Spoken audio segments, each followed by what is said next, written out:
11e chapitre. La forme universelle. Arjuna dit: les enseignements sur les secrets du savoir spirituel qu'avec bonté tu m'as révélés, je les ai entendus, et mon illusion s'est maintenant évanouie. De tes lèvres, ô toi aux yeux pareils au lotus, j'ai appris tes gloires intarissables, et par elles, j'ai aussi découvert les vérités précises sur l'origine et la fin des êtres. Ô personne suprême, ô forme souveraine, je te vois devant moi, telle que tu es, mais je désire encore voir celle de tes formes, par quoi tu pénètres dans la manifestation matérielle. Ô Seigneur, ô Maître de tous les pouvoirs surnaturels, si tu estimes que je peux la contempler, montre-moi, je t'en prie, ta forme universelle. Le Seigneur bienheureux dit: ô mon cher Arjuna, fils de Pritha, vois ici ma gloire, des centaines, des milliers de formes divines, infiniment diverses, multicolores comme la mer. Aperçois les Adityas, les Rudras, tous les autres Devas. Contemple, au meilleur des Bharatas, les innombrables manifestations que jamais jusqu'ici nul n'a connues. Tout ce que tu désires et désireras voir, le mobile comme l'immobile, vois-le à l'instant dans cette forme universelle, car tout s'y trouve au Gudakesha. Mais tu ne peux me voir avec les yeux qui sont tiens. Je te confère donc les yeux divins, par quoi tu pourras contempler mes inconcevables pouvoirs. Sanjaya dit: ô roi, à ces mots, Dieu, la personne suprême, maître de tous les pouvoirs surnaturels, montre à Arjuna sa forme universelle. Prodigieuse la vision tout entière, innombrables les bouches, innombrables les yeux, en cette forme universelle, parée de divins et étincelants joyaux, de multiples vêtures, brandissant de multiples armes. Glorieusement couverte de guirlandes, ointe de parfums célestes, cette forme qui tout pénètre, magnifique et sans fin, Arjuna la contemple. Si des milliers et des milliers de soleils, ensemble, se levaient dans le ciel, peut-être leur éclat s'approcherait-il de celui du Seigneur suprême dans cette forme universelle. Les mondes, bien qu'infinis et innombrables, Arjuna les voit alors tous rassemblés en un point unique, en la forme universelle du Seigneur. Alors, frappé d'émerveillement, les poils hérissés, Arjuna rend son hommage au Seigneur et main jointe commence de lui offrir des prières. Arjuna dit: ô Krishna, mon cher Seigneur, je vois, en ton corps réuni, tous les Devas et autres êtres. J'aperçois Brahma, assis sur la fleur de lotus, et Shiva, et les sages, et les serpents divins. Ô Seigneur de l'univers, je vois, en ton corps universel, d'innombrables formes, d'innombrables yeux, bouches, bras et ventre, étendus à l'infini. Là, point de fin, de milieu, ni de commencement. Sa radiance éblouissante, dont le flamboiement et l'ampleur sont semblables à ceux du soleil, rend ta forme, parée de multiples couronnes, de masses et de disques, difficile à garder sous les yeux. Tu es le but premier, suprême, et nul dans tous les univers n'égale ta grandeur, toi qui es intérissable, le plus ancien de tout. Tu es le soutien de la religion impérissable et l'éternelle personne divine. Sans commencement, sans milieu et sans fin, tu es de tout l'origine. Sans nombre sont tes bras, sans nombre tes yeux grandioses, et parmi eux, le soleil et la lune. Tes bouches crachent un feu brûlant, et de ta radiance, tu réchauffes cet univers tout entier. Bien qu'unique, tu te déploies à travers le ciel, les planètes et l'espace qui les séparent. Contemplant cette forme, la tienne, terrible et merveilleuse, au grand parmi les grands, je vois les 3 systèmes planétaires, tous jetés dans la confusion. Tous les devas, par groupe, se soumettent et entrent en toi. Terrifiés, les mains jointes, ils t'adressent des prières et chantent les hymnes védiques. Les différentes manifestations de Shiva, les Adityas, les Vasus, les Sadyas, les Vishvadevas, les 2 Ashvins, les Maruts, les ancêtres et les Gandharvas, les Yakshas, les Asuras et les Devas accomplis, tous te contemplent frappés d'émerveillement.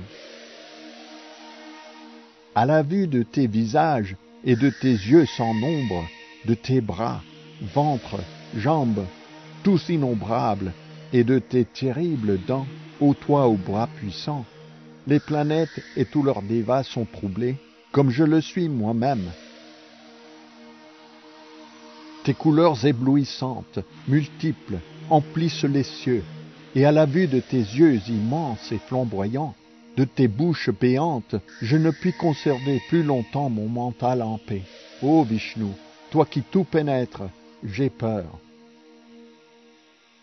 Comme je regarde tes visages, ardents comme la mort, et tes dents, terribles, les sens me font défaut.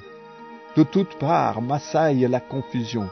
Ô Seigneur des seigneurs, ô havre des mondes, accorde-moi ta grâce. Les fils de Dhritarashtra et leurs alliés royaux, et Bhishma, Drona, Karna, et aussi les plus éminents de nos guerriers, tous se précipitent dans tes bouches, dont les dents effroyables écrasent leur tête. J'en vois même qui, entre ces dents, sont broyés. Telles les eaux des fleuves qui dans l'océan se jettent, ces légions de grands guerriers, dans tes bouches de feu, se ruent et périssent. Comme des phalènes se hâtent à leur perte dans le feu brûlant, ainsi tous les hommes se précipitent dans tes bouches pour s'y détruire. Ô Vishnu, je te vois qui engloutis tous ces êtres dans tes bouches enflammées, qui couvrent l'univers de ta radiance sans mesure et embrassent les mondes. Ô Maître des maîtres, toi dont la forme est si terrible, je t'en prie, dis-moi qui tu es.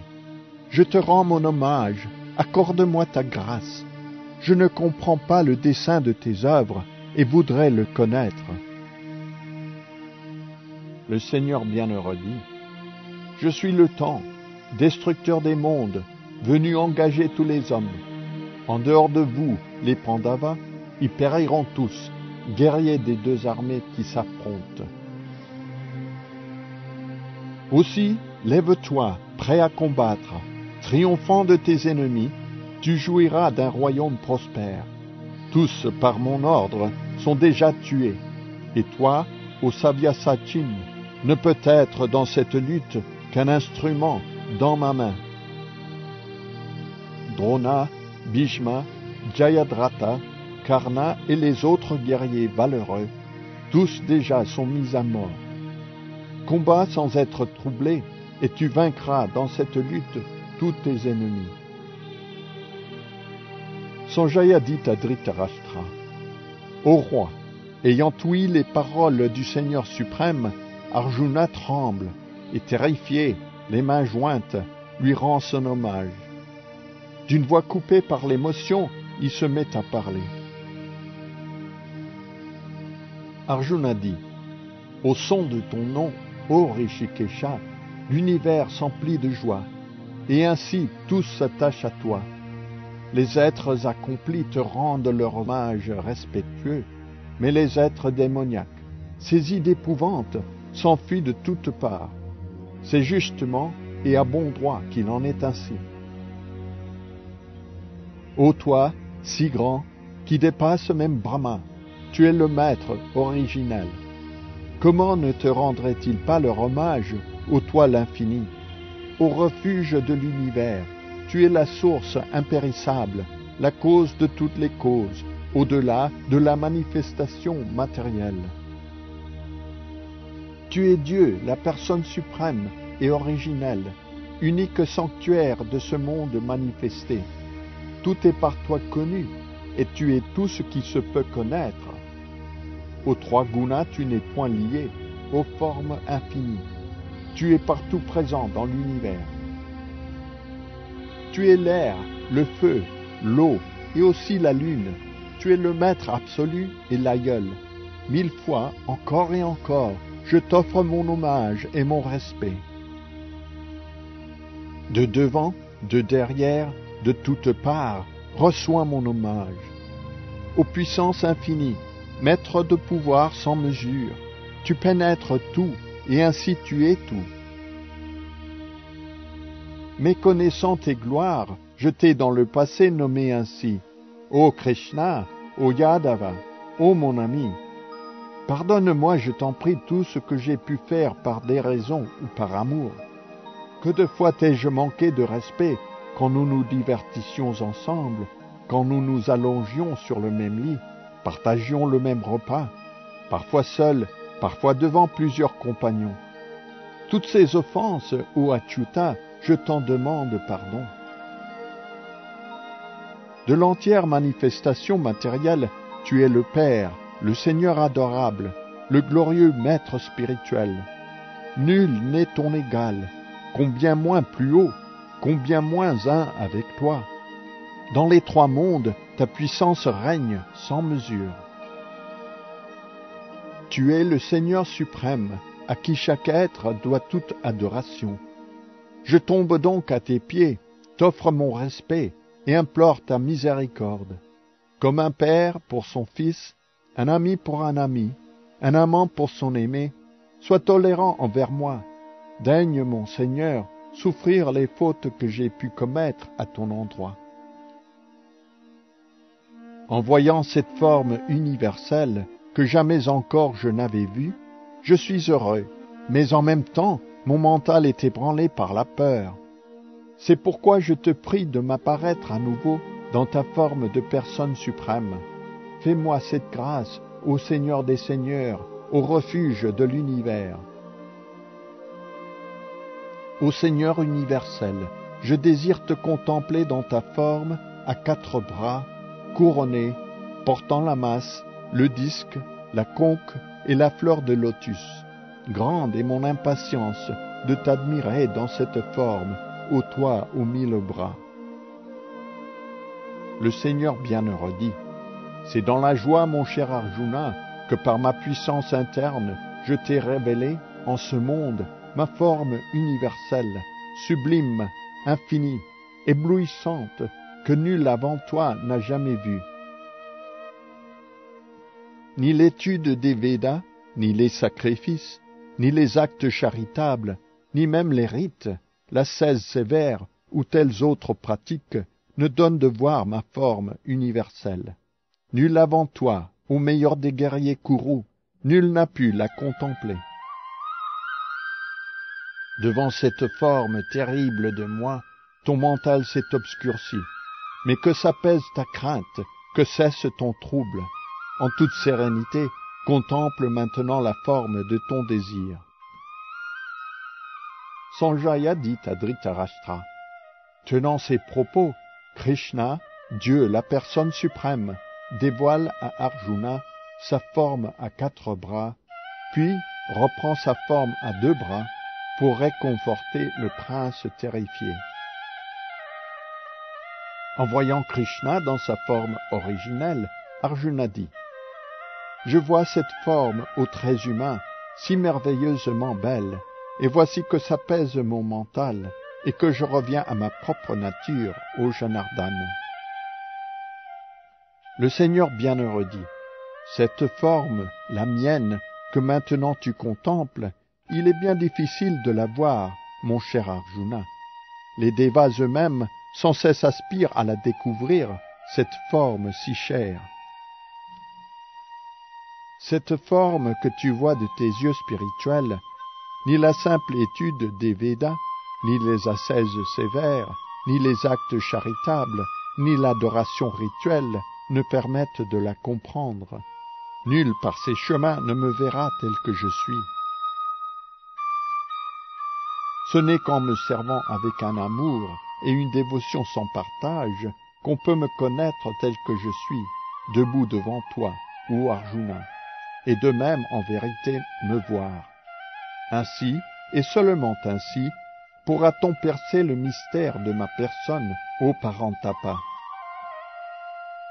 Celui qui a franchi de la spéculation intellectuelle et de la souillure de ses actes passés, bienveillant à l'écart de tous les êtres, s'absorbe dans le service de dévotion pure, celui-là, ô cher Arjuna, certes vient à moi.